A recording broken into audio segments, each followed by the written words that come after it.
clear about like the fact that tomorrow's promised to no one. But unfortunately, we get in the habit of treating people like they're temporary and treating people like they're going to be here tomorrow. And then when they die, we pull up at their funeral talking about some I wish. No. Treat them like the king and queen that they are today.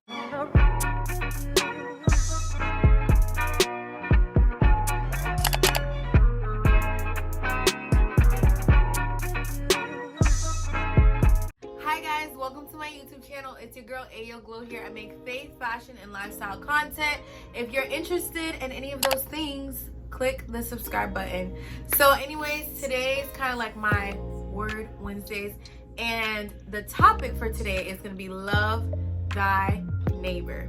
So one of the greatest commandments that Jesus gave us is to love your neighbor as yourself, right? And I've just been thinking about this lately, especially in the times that we live in. And it's just really crazy, guys, with the social unrest and all the things going on, quarantine, corona, X, Y, and Z. People are just like dropping like flies, unfortunately. So I really wanted to challenge you guys to take a really good look at yourself and evaluate whether you're loving people as if it was your last day to love them. And I know that this is very gruesome, but I think that sometimes we really have the tendency of taking advantage of those around us and just treating them like, you know, oh, they'll be here tomorrow and I could deal with them, or whatever the case is. So the first thing that I wanted to touch on is you have to learn to love yourself. As Jesus says, love your neighbor as yourself. So in order for you to really love your neighbor genuinely and in the best way possible, you have to love yourself in the best way possible. How can you give someone something that you don't have? So often we try to give of ourselves out of an empty cup. It doesn't work. When you're pouring out over to someone and giving them what are you giving them if you never given them yourself? And I know what that's like firsthand. I remember when I was in a place where I was super insecure, lacked all types of self-esteem, was not confident, did not love myself. And as much as I tried to love others, I couldn't do it completely because I didn't know what that was for me.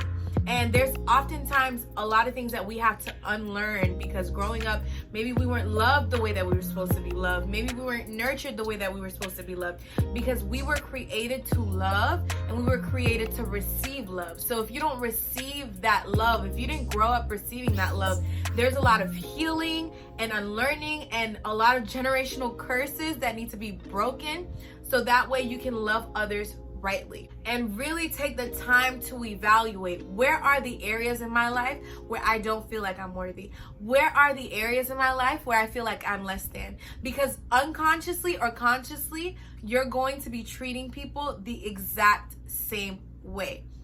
So, lesson number one, take time to love yourself. Take the time to build yourself up. Take the time to speak life into yourself. Take the time to see yourself the same way that God sees you. And now that I'm talking about love, you know, everyone has their own definition of love. And I wanted to go back to the word of God, which is what I live my life based off of.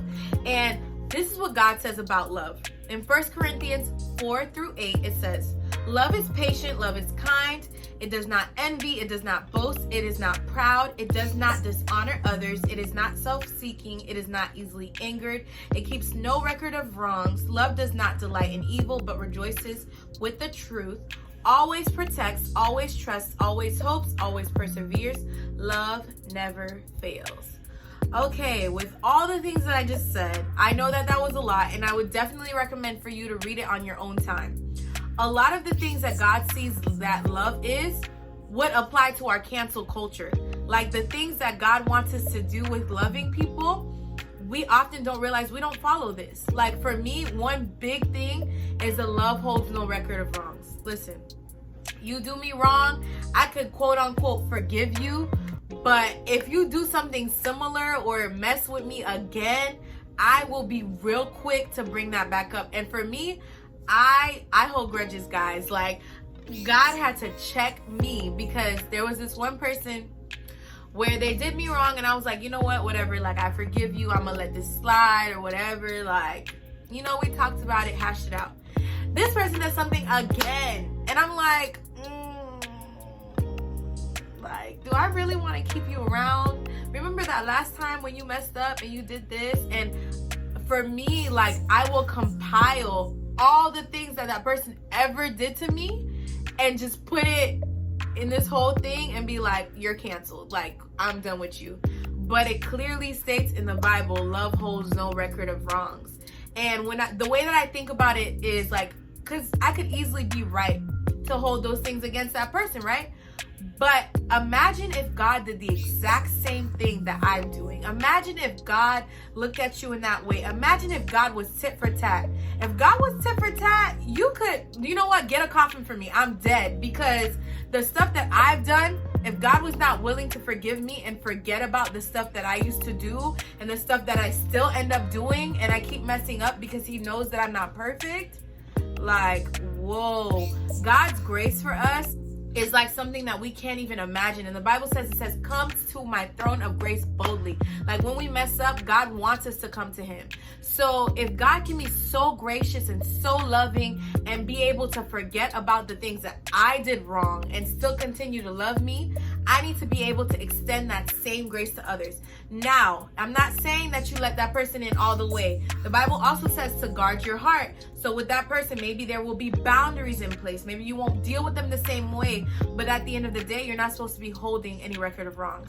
And that applies to all the other things that I said that love is. Are you being kind to others? Are you treating them well? Because at the end of the day, guys, I feel like in our world, we treat people like they're temporary. We treat people like we're always gonna have them around. And then when they die, it's like, oh my gosh, I wish I did this and I wish I did that. Why don't we treat people with value while they're alive? Why don't we put that into practice? Why don't we put that into play instead of every 5 seconds we're canceling somebody without really taking the time to understand them and love them and be there for them, when at the end of the day, that's what people really need. I personally work with children, and I had a kid, his name, I'm not gonna say his name because I feel like I'm not gonna say his name. Let's say his name is Josh, right? So he was one of the kids that was always fighting, always getting in trouble, you know, always just getting himself into stuff that he had no business getting into, had a really bad attitude. None of the teachers liked him or anything like that.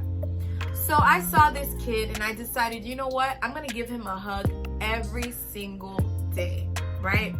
This was risky because he was not affectionate, he was not loving, none of that. But I'm very loving towards my kids, not in a weird way, but just because, like, that's the kind of, you know, person I am.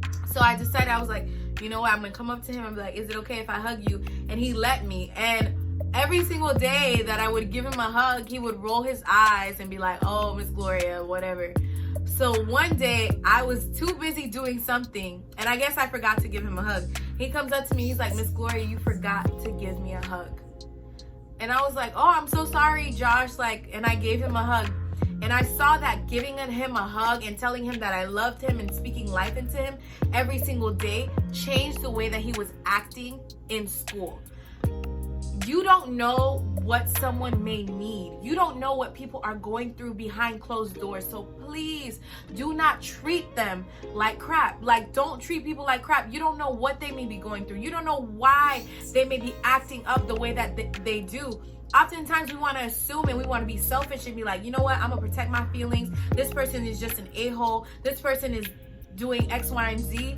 Like, and come to find out, this kid, half of his siblings were deported back to his country and he was just left with his dad. And that's why he was so angry and acting out in school. So imagine if I just judged him based off of how he was acting and not loving him and not being obedient to what the command that God has given me, loving my neighbor as myself. I loved him as if he was me, because I remember being a difficult child. I remember being a difficult person. And even to this day, I can be really difficult.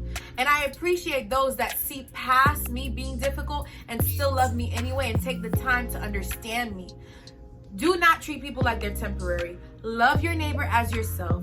Take the time to get to know others. Don't get too busy in what you're doing and you're not actually taking the time to love on people, because we all need it. We all crave it. We all desire to be loved, like friendship-wise, relationship-wise, romantically, whatever the case is. That is one of our number one desires. And God loves us so much, and he gives us so much grace. The least that we can do is try to extend the same grace to others and try to love others the same way.